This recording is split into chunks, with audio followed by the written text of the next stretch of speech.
നമസ്കാരം, പുതിയൊരു വീഡിയോയിലേക്ക് സ്വാഗതം.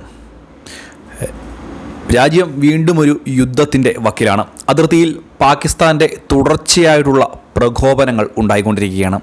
ഇതിന് അതിതീവ്രമായ രീതിയിലാണ് രാജ്യം ഇപ്പോൾ മറുപടി നൽകിക്കൊണ്ടിരിക്കുന്നത്. കഴിഞ്ഞ ദിവസം രാത്രിയിൽ തന്നെ നമ്മുടെ ഇന്ത്യയിലെ 15ഓളം നഗരങ്ങളെ ലക്ഷ്യമിട്ടുകൊണ്ട് ശക്തമായിട്ടുള്ള രീതിയിലുള്ള വ്യോമാക്രമണം പാകിസ്ഥാൻ്റെ ഭാഗത്തു നിന്നുണ്ടായി. പക്ഷേ ഒരു ബോംബോ ഒരു മിസൈലോ പോലും നമ്മുടെ രാജ്യത്തിനകത്ത് വീഴാതെ നമ്മുടെ അതിർത്തി രക്ഷാസേനയും അതുപോലെ തന്നെ നമ്മുടെ അത്യാധുനിക യുദ്ധ സംവിധാനങ്ങളും എല്ലാം ഉപയോഗിച്ച് എന്തൊക്കെയാണോ അവർ രാജ്യത്തിനെതിരെ പ്രയോഗിച്ചത് അതെല്ലാം നിഷ്പ്രഭമാക്കുന്ന ഒരു കാഴ്ചയാണ് നമ്മൾ കണ്ടത്. മാത്രവുമല്ല, അതിനുശേഷം ഇന്ത്യ ത്രിതല തലത്തിൽ ഒരു തിരിച്ചടിയാണ് പാകിസ്ഥാന് നൽകിയത്.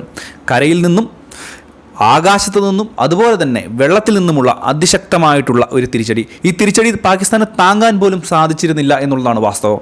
പാകിസ്ഥാൻ്റെ പല മേഖലകളിലും ഇതിൻ്റെ നാശനഷ്ടങ്ങൾ ഉണ്ടായിരിക്കുന്നു എന്നുള്ളതാണ്. കറാച്ചി, ലാഹോർ, റാവൽപിണ്ടി, ഇസ്ലാമാബാദ് തുടങ്ങിയ സ്ഥലങ്ങളിലെല്ലാം തന്നെ അതിതീവ്രമായിട്ടുള്ള രീതിയിലാണ് ഇന്ത്യൻ ആംഡ് ഫോഴ്സസ് ആക്രമിച്ചിരിക്കുന്നത്. ഇന്ത്യയിലേക്ക് അയച്ച പല മിസൈലുകളും ഡ്രോണുകളും S-400 സിസ്റ്റം ഉപയോഗിച്ച് പൂർണ്ണമായിട്ടും ഇന്ത്യൻ അതിർത്തിക്കുള്ളിൽ പോലും കടക്കാതെ പൂർണ്ണമായിട്ടും നശിപ്പിച്ച് കളഞ്ഞിരിക്കുന്നു എന്നുള്ള വീഡിയോ ദൃശ്യങ്ങളുമൊക്കെ ഇപ്പോൾ എത്തിയിരിക്കുകയാണ്. മാത്രവുമല്ല, ഇന്ത്യ ഇപ്പോൾ തന്നെ പാകിസ്ഥാന് അടുത്ത മുന്നറിയിപ്പ് നൽകിയിരിക്കുകയാണ്. ഇനിയും നിങ്ങൾ ആക്രമിക്കുകയാണ് എന്നുണ്ടെങ്കിൽ അതിതീവ്രമായിട്ടുള്ള രീതിയിൽ തിരിച്ചടിക്കും എന്നുള്ളൊരു കാര്യം. നമുക്കറിയാം, പഹൽഗ്രാം ആക്രമണത്തിന് ശേഷം ഇന്ത്യയിൽ തിരിച്ചടി ഉണ്ടാകണമെന്ന് പറഞ്ഞ് വലിയ രീതിയിലുള്ള ജനങ്ങളുടെ ഭാഗത്തു നിന്ന് തന്നെ വലിയ രീതിയിലുള്ള പ്രതിഷേധങ്ങളോ അല്ലെങ്കിൽ വലിയ രീതിയിലുള്ള ആവശ്യങ്ങളും ഉയർന്നു വന്നിരുന്നു.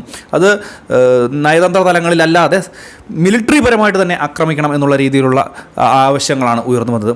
അതിന് വേണ്ടിയാണ് ഓപ്പറേഷൻ സിന്ദൂർ എന്ന പേരിൽ ഇന്ത്യൻ എയർഫോഴ്സ് പാകിസ്ഥാൻ്റെ 9ഓളം തീവ്രവാദ കേന്ദ്രങ്ങളിൽ ആക്രമണം നടത്തിയത്. അതോടുകൂടി ഈ ഒരു നടപടി ഇന്ത്യ അവസാനിപ്പിച്ചു. ഇനി പാകിസ്ഥാൻ്റെ ഭാഗത്തു നിന്ന് എന്തെങ്കിലും ഉണ്ടാവുകയാണെങ്കിൽ മാത്രമേ ഞങ്ങൾ തിരിച്ചടിക്കുകയുള്ളൂ എന്ന് പറഞ്ഞു.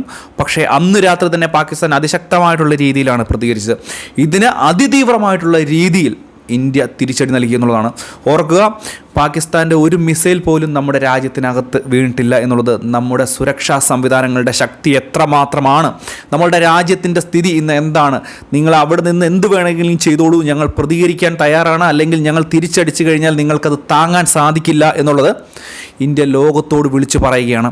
പാകിസ്ഥാനോട് പാകിസ്ഥാൻ്റെ ഉള്ളിൽ ചെന്ന് ഇപ്പോൾ തിരിച്ചു പറഞ്ഞിരിക്കുന്നു. 1971 ശേഷം കറാച്ചി തുറമുഖം, ലാഹോർ, എല്ലായിടങ്ങളിലും ഇന്ത്യയുടെ 3 സേനകളും ഒരുമിച്ച് ആക്രമിച്ച് കീഴ്പ്പെടുത്തുന്ന സാഹചര്യമാണ് ഉണ്ടായിരിക്കുന്നത്. ഇപ്പോൾ നമ്മൾ ഏറ്റവും പുതുതായിട്ട് അറിയിപ്പ് വരുന്നതനുസരിച്ച് കഴിഞ്ഞ ദിവസങ്ങളിൽ പാകിസ്ഥാൻ്റെ 3 യുദ്ധവിമാനങ്ങൾ ഇന്ത്യ വെടിവെച്ചിട്ടിരിക്കുന്നു എന്നുള്ളതാണ്. പാകിസ്ഥാന് അമേരിക്ക നൽകിയ F-16 വളരെ ശക്തമായിട്ടുള്ള ഒരു യുദ്ധവിമാനമാണ്. അതുപോലെ തന്നെ ചൈനീസ് നിർമ്മിത JF-17 യുദ്ധവിമാനങ്ങളുമാണ് ഇന്ത്യ വെടിവെച്ചിട്ടിരിക്കുന്നത്. മാത്രവുമല്ല, ഇനിയും ശക്തമായിട്ടുള്ള തിരിച്ചടി ഉണ്ടാകും. പാകിസ്ഥാൻ്റെ ഭാഗത്ത് നിന്ന് തിരിച്ചടി ഉണ്ടാവുകയാണെങ്കിൽ ഇന്ത്യ അതിതീവ്രമായിട്ട് തിരിച്ചടിക്കുമെന്ന് ഇപ്പോൾ ഔദ്യോഗികമായിട്ട് തന്നെ കേന്ദ്ര സർക്കാർ വൃത്തങ്ങളും സൈനിക വൃത്തങ്ങളും അറിയിച്ചിരിക്കുകയാണ്. ഇനിയും പാകിസ്ഥാൻ ഇതുപോലുള്ള മണ്ടത്തരങ്ങൾ കാണിക്കാതിരിക്കട്ടെ, അല്ലെങ്കിൽ തിരിച്ചടി ഇതിലും